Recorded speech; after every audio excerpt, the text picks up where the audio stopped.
Olá, bom dia. Para mim é uma grande alegria estar com vocês aqui em São Caetano do Sul. O irmão Anísio já tinha me contatado algumas vezes para a gente encontrar uma data. E aí pensamos numa, não deu certo, e finalmente deu certo, né, Anísio? Quero agradecer o carinho da tua família, a hospitalidade de vocês, vou almoçar com eles hoje, então vocês podem imaginar que eu vou passar bem, né? Então, isso é muito bom. Alegria ver você aqui, Sérgio, nosso professor de Direito lá em Hortolândia, contribuição aqui, né, de São Caetano do Sul. Muito bom, viu? Muito bom. E estar também aqui na igreja do meu amigo do coração, pastor Mauro, que a gente foi contemporâneo de faculdade, comportamos várias vezes juntos, e um homem que que tem um grande coração, como vocês já estão descobrindo, né? Um homem muito dedicado às famílias, às pessoas, aos jovens. Espero que vocês tenham um excelente tempo com ele aqui e ele com vocês. Ele me falou: Jobson, eu vou estar em Vila Gerte, mas você é muito bem-vindo à Igreja Central. A Tamira estava me falando que começa hoje, né, a Semana de Oração Jovem. Começa hoje à tarde. Que horas mesmo que começa? 17 horas. E me passaram já o conteúdo da semana. Vai ser fantástica, gente. Vai ser simplesmente maravilhosa. Pelos temas, você percebe isso. Sabe, uma sequência assim muito boa. E boa música também. E o tema, a última geração. Deus está com pressa, né? Deus quer voltar logo. E em grande parte depende de nós. E ao estar aqui com vocês, um dos motivos que me alegra muito também de estar com vocês é porque aqui é a igreja do meu filho, da minha norinha, o Kelvin, a Dominique. E ao estar com eles aqui, é uma alegria muito grande. E o meu desejo é que eles sejam bênção para vocês e vocês como têm sido bênçãos para eles também. O texto que eu escolhi para nós meditarmos nesta manhã está em 1 Timóteo, capítulo 4, e os versos 12 a 16. 1 Timóteo 4, 12 a 16. E a pergunta que eu gostaria de responder para nós nesta manhã é: quais os desafios que a última geração enfrenta e possivelmente enfrentará? Quais os desafios da última geração? E vamos ser ajudados aqui por 1 Timóteo, capítulo 4, versos 12 a 16. Eu sei que tem um bom grupo de jovens, né, que estão no Caleb, né? Então, uma atividade toda especial, excelente esse projeto, que bom que vários jovens estão lá. E assim a igreja é muito dinâmica, né? E assim estamos nós aqui, alguns lá, outros aqui. Que Deus nos abençoe aqui no estudo da sua palavra. Então vamos lá, 1 Timóteo 4, 12 a 16. Ninguém despreze a tua mocidade, pelo contrário, torna-te padrão dos fiéis, na palavra, no procedimento, no amor, na fé, na pureza. Até a minha chegada, aplica-te à leitura, à exortação, ao ensino. Não te faças negligente para com o dom que há em ti, o qual te foi concedido mediante profecia, com a imposição das mãos do presbitério. Medita essas coisas, e nelas sê diligente, para que o teu progresso a todos seja manifesto. Tem cuidado de ti mesmo e da doutrina. Continua nestes deveres, porque fazendo assim, salvarás tanto a ti mesmo, como aos teus ouvintes. Bom, nós temos aqui várias orientações bem especiais, que nos trazem várias orientações úteis Primeira coisa que eu queria salientar aqui é que Paulo convida Timóteo a ser um exemplo. Não importa a idade, seja jovem, adulto, idoso. Para nós, como cantamos no hino inicial, sermos como Jesus, para nós sermos iguais a Jesus, nós precisamos ser exemplo, aonde nós estivermos. E Paulo menciona algumas coisas aqui. Exemplo na palavra, exemplo no trato, no amor. Alguns de nós têm mais facilidade com as palavras, né? Tem um jeito especial de lidar com as pessoas. Alguns de nós temos um pouco menos de jeito com as palavras. Mas todos podemos pedir a Deus sabedoria no uso das palavras, para erguermos mais as pessoas e não as diminuirmos. Sermos exemplo no espírito, na fé, na pureza. Existe muita impureza no mundo hoje, mas Deus nos convida, filhos, sejamos exemplo, seja exemplo na pureza, um estilo diferente. Paulo menciona também aqui para Timóteo, para que ele preste atenção no dom que ele tem da parte de Deus. E isso é algo fantástico. Não só Timóteo tinha o seu dom, ou vários dons, assim como também você, que está aí sentadinho, também tem um ou vários dons recebidos de Deus. E, gente, não é tarefa muito fácil a gente descobrir o nosso dom. Às vezes a gente até acha que o nosso dom é esse. E vamos avançando naquela direção. Mas conforme a vida vai trazendo várias circunstâncias, muitas vezes a gente descobre novos dons, novas habilidades que Deus nos deu. E aí Deus fala, filho, use esse dom que eu dei para você, de uma maneira muito especial. Depois nós vamos dar uma olhadinha aqui em alguma das listas dos dons que a Bíblia apresenta, mas eu queria deixar esse pensamento inicial aqui. Para nós pedirmos a Deus para nos revelar os nossos dons, porque é assim como nós podemos ser mais úteis às pessoas. Sabe, não tentando ser uma cópia de alguém, de uma outra pessoa, aquilo que está na moda ou não. Não, Deus fala assim, filho, olhe mais para como eu fiz você. O que você gosta mais de fazer? Geralmente o nosso dom está muito ligado com aquilo que a gente gosta de fazer. E Deus fala, use este dom para abençoar o mundo. Isso é fantástico. E aí, então, Paulo, no verso 16, ele diz assim, tem cuidado de ti mesmo e da doutrina. E eu queria me demorar mais no sermão nesta manhã, nesta frase. Tem cuidado de ti mesmo e da doutrina. E eu queria sugerir que para nós sermos a geração, a última geração neste mundo, que vai preparar o mundo para a volta de Jesus, em grande parte depende de nós aprendermos a cuidar de nós mesmos. Você cuida bem de você? Na historinha das crianças hoje, eu achei muito legal, que a professora convidou as crianças para fazerem boas escolhas em termos de alimentação. E o mesmo se aplica para nós. Se você fizer um retrospecto aí, vamos dizer, dos últimos 6 meses, né? Pode ser que há 10 anos atrás você cuidou melhor de você, mas nos últimos 6 meses, você está cuidando bem de você?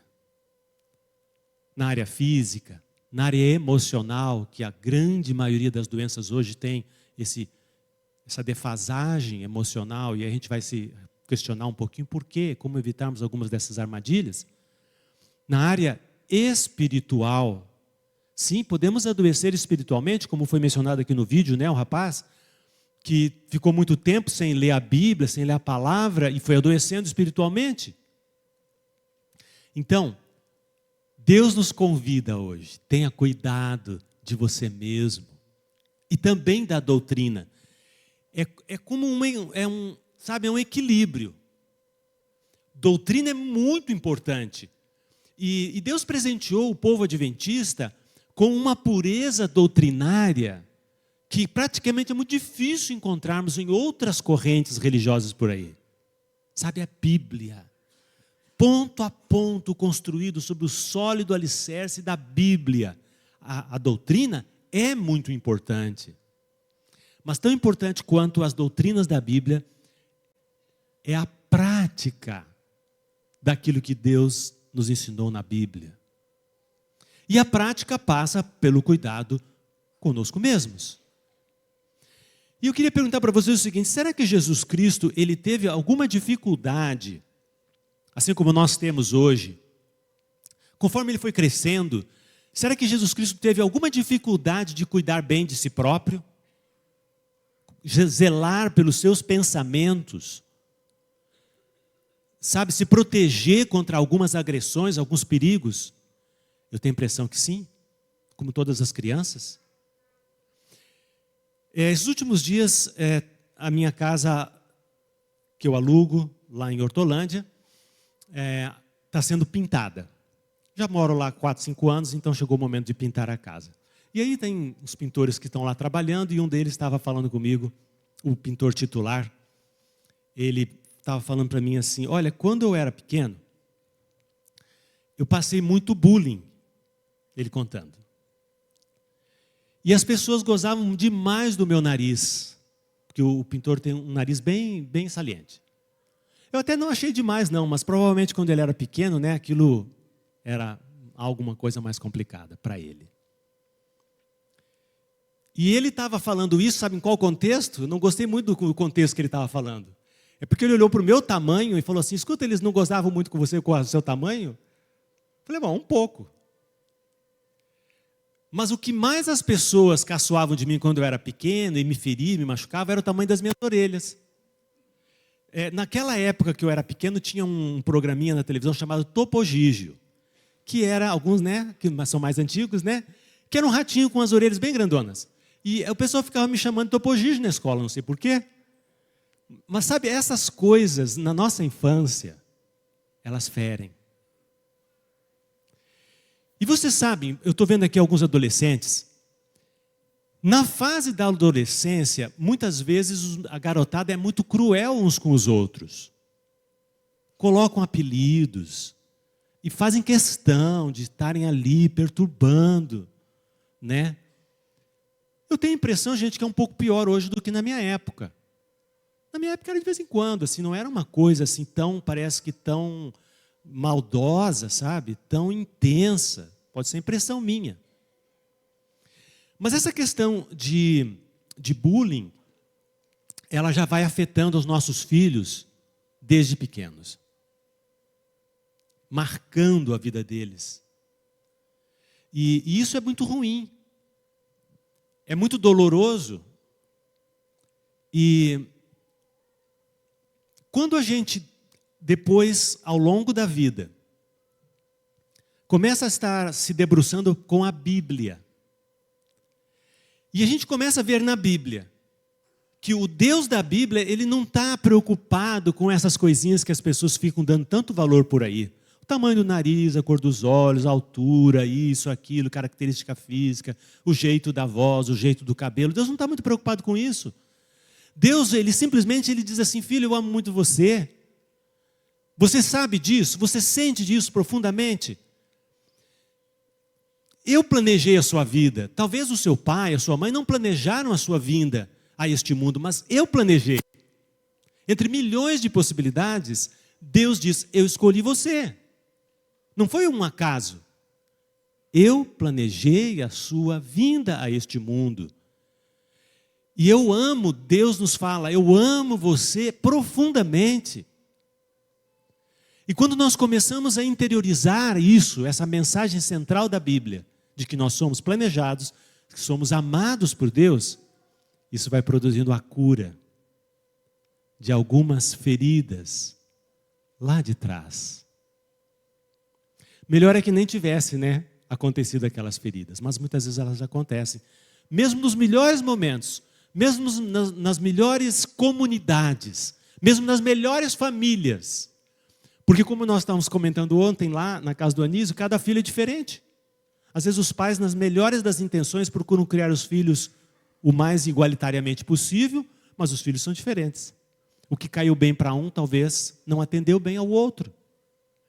E Deus chega para cada um de nós e fala assim: filho, calma, desespera não. Eu quero curar você.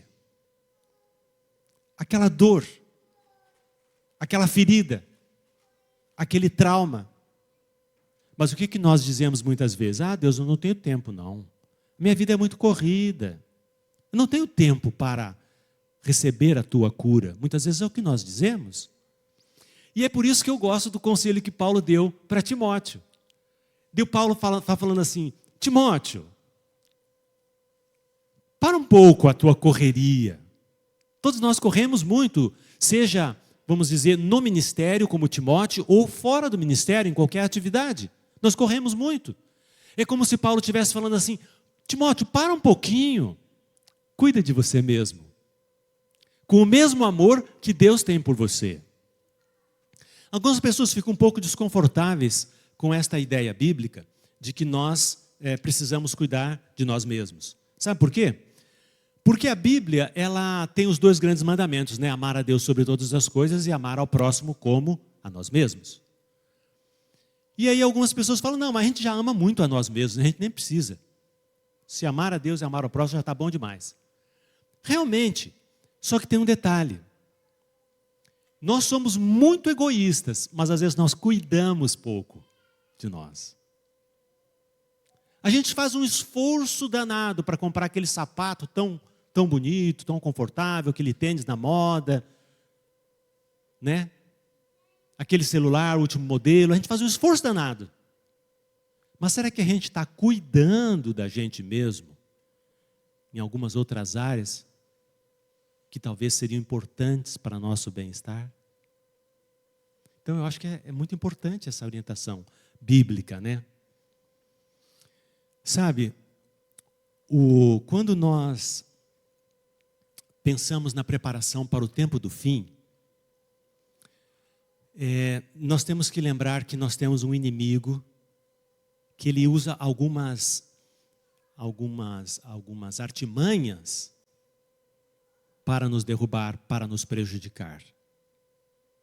E essas armadilhas, elas vão estar presentes, elas estão presentes no tempo do fim. Por exemplo, para Eva. Para Eva, Satanás falou o seguinte: não é possível que você não vai comer de um fruto tão gostoso, tão bonito como esse. Percebe aqui uma certa pressão? Não é possível que você não vai fazer isso. Para os reis de Israel e Judá, Deus falou o seguinte, o inimigo de Deus falou assim: não é possível que vocês não vão fazer acordos de paz com as nações vizinhas por meio de casamentos com as filhas dos reis das nações vizinhas. Deus pegou e falou assim: olha, o meu plano é um marido para uma mulher. Mesmo os reis tenham uma só esposa, era uma das leis, uma só esposa.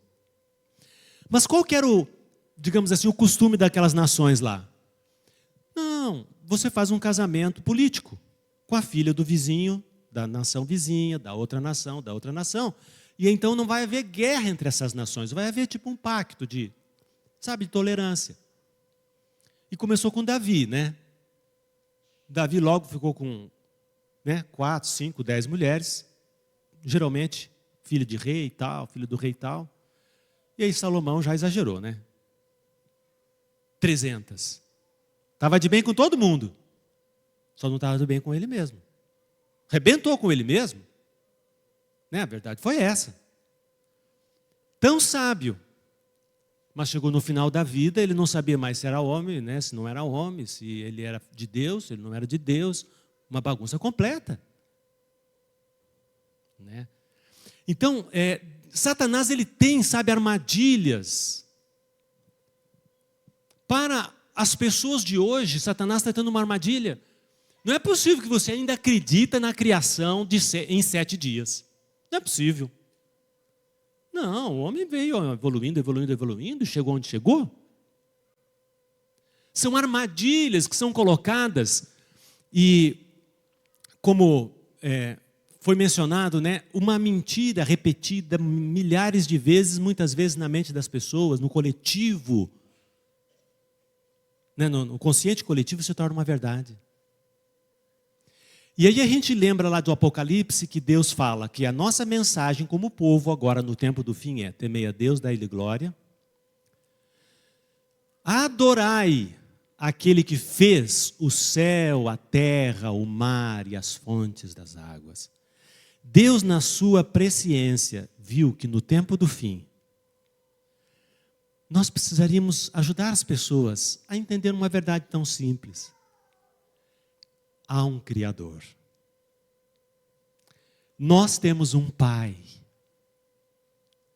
Nós temos a quem correr nas horas de desespero. Que mensagem maravilhosa é essa? Que nos ajuda no nosso cuidado pessoal. Não é? Mas então, irmãos, para cada pessoa, Deus, o inimigo tem, assim, coisas que parece que não tem como ser diferente. Para os jovens hoje, muitas vezes vem aquela ideiazinha assim: não é possível que você não vai ficar pendurado horas e horas no seu celular. Não é possível, só se você for do outro planeta. Não, você consegue fazer várias coisas ao mesmo tempo, não se preocupa não. Você está aqui no celular, mas você também está prestando atenção na aula, ou nisso, naquilo, nos seus pais, até no sermão. Mas sabe, gente, essas conversas de engano que Satanás traz, elas nos derrubam. Porque elas vão contra a nossa essência. Cada vez que a gente for contra aquilo que a Bíblia apresenta como o correto, como aquilo que é o verdadeiro, lá na frente a gente vai se arrebentar. A gente vai se arrebentar. Então, voltando aqui para a recomendação, né? Tem cuidado de ti mesmo e da doutrina. Eu queria perguntar para você, queria que você refletisse um pouquinho nesta manhã. Na área física, na área emocional, na área espiritual, tem alguma coisinha, tem alguma coisa que está te atrapalhando, que você pode cuidar melhor de si mesmo? E normalmente a nossa falha não é em não saber o que fazer. Até a gente geralmente sabe. Mas a gente não consegue. Ou talvez não dá muita importância. Quem de nós não sabe que tomar água é algo muito importante? E, no entanto, existe muita gente hoje que está com problemas nos rins. E eu não estou aqui também, né? Cada caso é cada caso, existem muitas e muitas situações, mas eu estou dando só uma linha geral. Existem muitas pessoas hoje que não tomam uma quantidade de água suficiente por dia.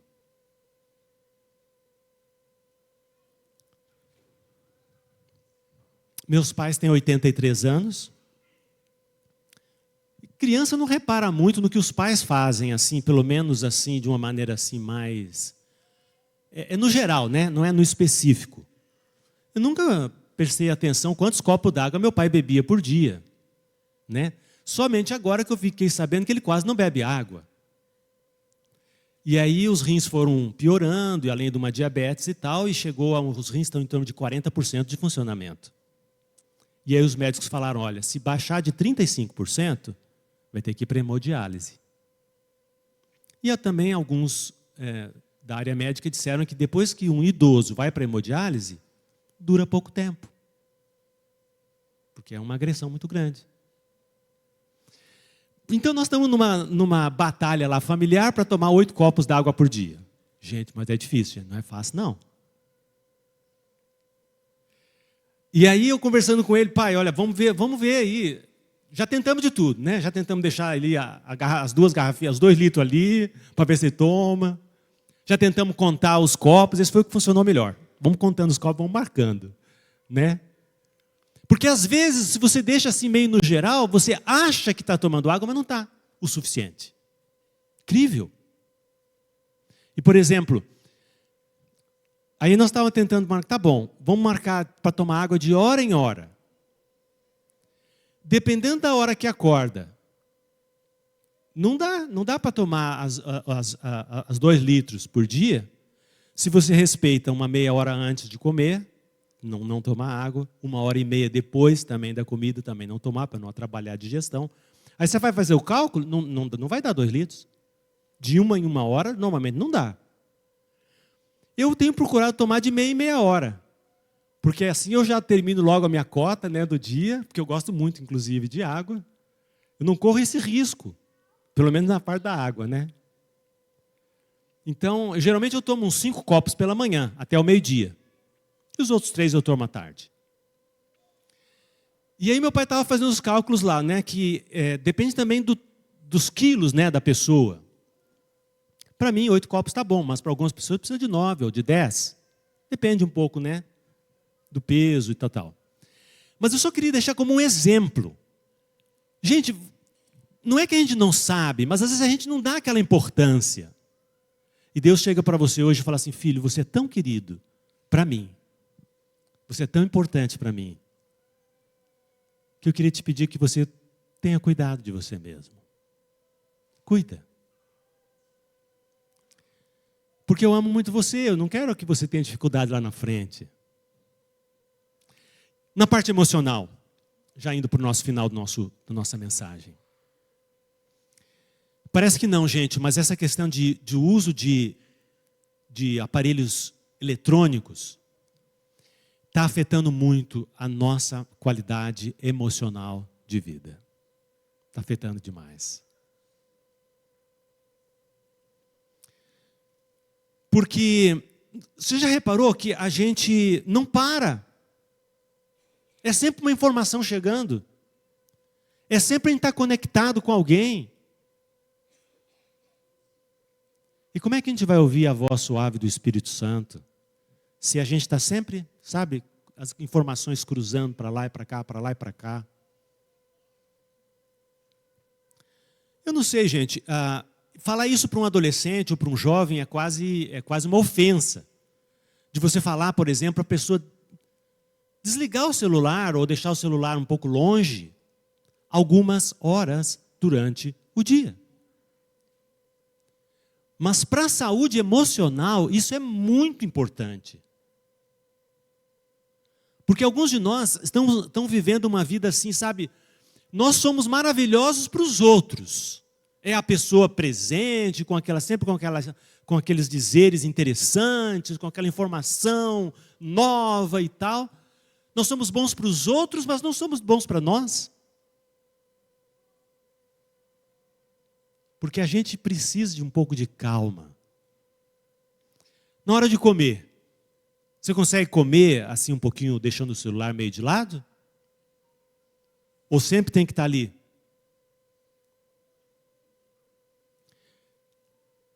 Você consegue estudar a Bíblia com aquele negocinho do celular tocando ali, tlim, tlim, tlim, perto de você? Eu não consigo. Entende?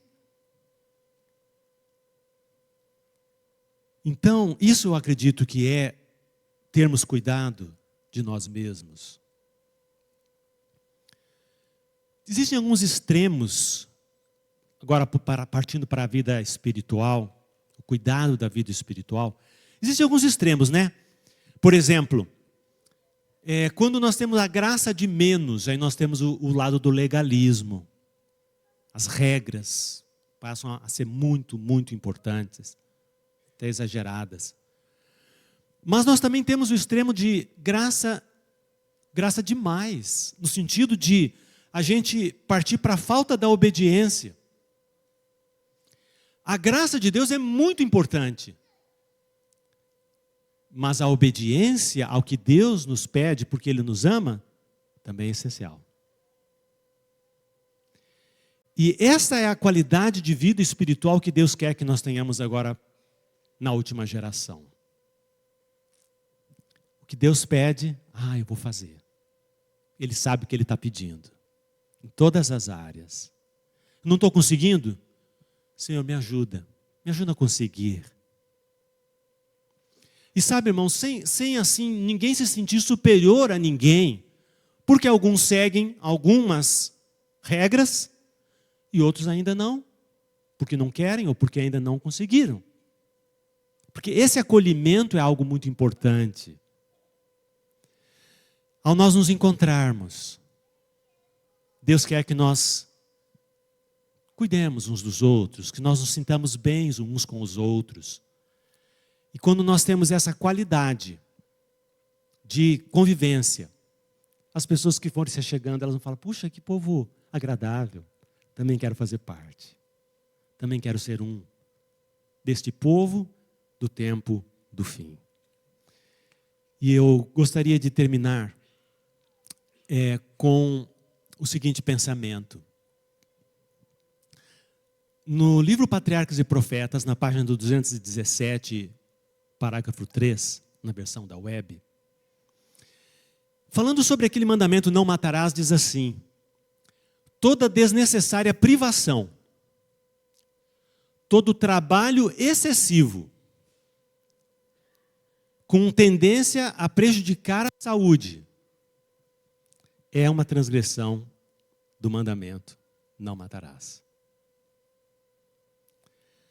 Será que algum de nós talvez tenha ferido a si próprio? Talvez até trabalhando demais. Algo tão honroso, né? Puxa, tão trabalhador. Mas Deus fala, não, filho, não precisa ir por esse caminho. Olha, estou trabalhando tempo, não tenho tempo nem de comer. Deus fala, não, filho. Calma. Eu quero que você dedique, contribua para a sociedade, contribua para a igreja, mas com o cuidado de você mesmo. Não é? E Gálatas 5, 22 e 23 nos anima o seguinte: se nós precisamos de alguma graça para alcançarmos o plano de Deus para nós, o Espírito Santo está à nossa disposição. Precisamos de alegria, o Espírito Santo quer nos ensinar a termos alegria. Estamos precisando de domínio próprio, o Espírito Santo está disposto a nos dar domínio próprio. Precisamos de mais bondade, mais graça, mais amabilidade uns com os outros, o Espírito Santo também quer nos dar. Que o Espírito que nos deu a vida, dirija também a nossa vida. E que nós possamos ser pessoas que cuidam de nós mesmos, cuidamos da doutrina, e assim possamos estar cuidando uns dos outros. Que Deus nos ajude, que Deus nos abençoe. Amém.